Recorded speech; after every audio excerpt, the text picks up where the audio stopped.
stretching your budget and how to maximize every dollar in your restaurant build. Many first-time restaurateurs, business owners, people who are starting something from the ground up assume that when you are getting going, you need to have a huge budget to start. And although you do need some money, it is not probably as much as what you think. You just need to know how to spend it and where to spend it. And in case we haven't met before, I'm Nicole, the founder of BILD Consulting, where we help franchises, foreign investors, first-time business owners, or really anyone who isn't familiar with the restaurant and retail landscape, find their space, build it out, and hand over a turnkey operation. So let's understand where your money actually goes. In the first part of a build, your major costs are going to be your construction, your build out, and everything that physically goes into the restaurant. So all your engineering costs, your permitting costs, your business licenses, all the things that is the brick and the foundation to building your business from the ground up. So diving into where spending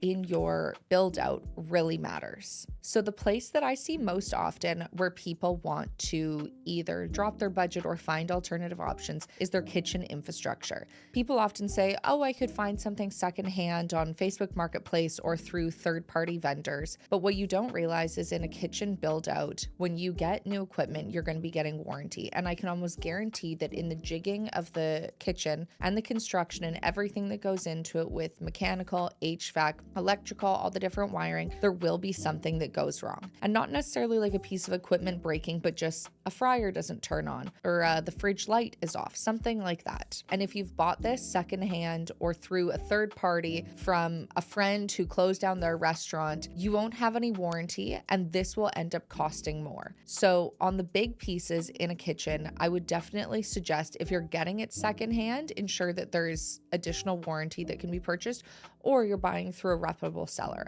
Otherwise, I would bite the bullet and spend the extra cost and buy the expensive kitchen equipment, even if it hurts the pockets. Second to that, ventilation systems. Most restaurants, when you go in to build one, here in Vancouver, Canada, are called a Class 1 kitchen, which means venting goes from inside the restaurant to outside the building. That usually is when you're moving in is pre-done either by the building itself, the landlord, something like that. But if you have to build it out on your own, that is a very costly undertaking to take on, but it is something that is key as your restaurant without that is going to be extremely greasy and hold a lot of fumes within the establishment. If you aren't venting properly, those fumes won't be able to escape your restaurant and that will just create further problems down the line.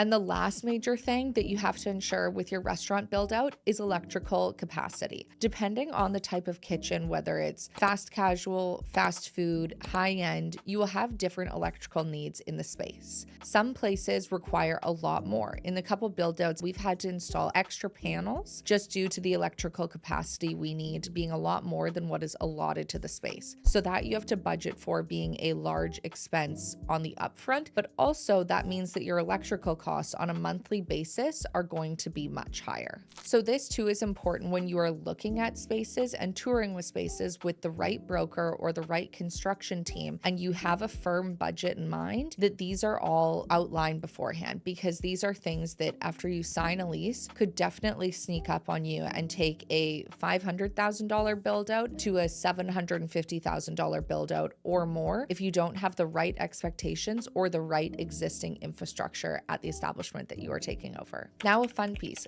where can we save? Something that I always tell my clients when you're working with an interior designer is to go in with a fairly firm budget and say, you know, down the line, maybe we can upgrade or get more interesting art pieces or something like that. But design is somewhere where budget can really go over the top, whether it's artwork, plants, custom millwork, different seating options. Make sure that you go in with a strict budget and adhere to that. And then later down the line, you can definitely bring more pieces into the space if you're trying to elevate it more than it originally was. Something that I see a lot of my clients have recently fallen into the trap of is expensive systems in your place. Something on a subscription model where whatever it is, it gets you paying on a monthly fee. These could be different technologies. It could be super high-end security systems. It could even just be having Spotify Premium. There's a lot of these things that you could bring on later after the fact if your cash flow is really strong. But in the beginning, you should be mindful of all the technology you're bringing into the space, and does it serve you in the moment? And is this an expense that you can incur currently.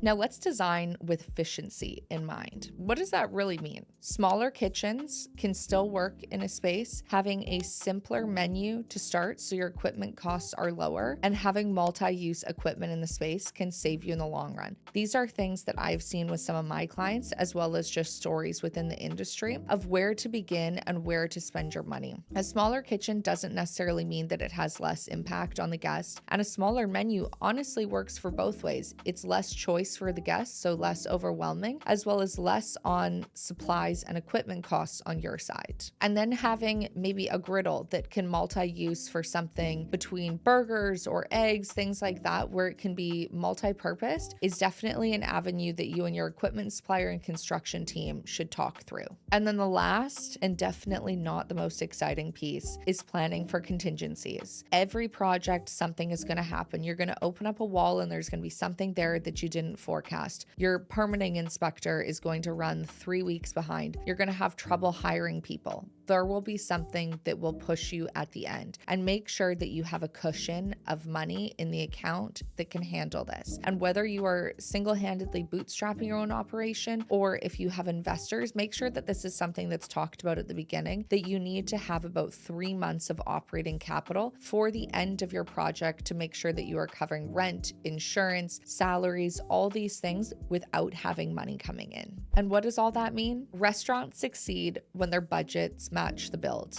Spend what you can and save where you can. Spend where it makes sense and you can splurge down the line when you have cash coming in. Building a restaurant is expensive. It's taxing and it's tough. So make sure that you know exactly where your money is going and make sure that that money is working for you.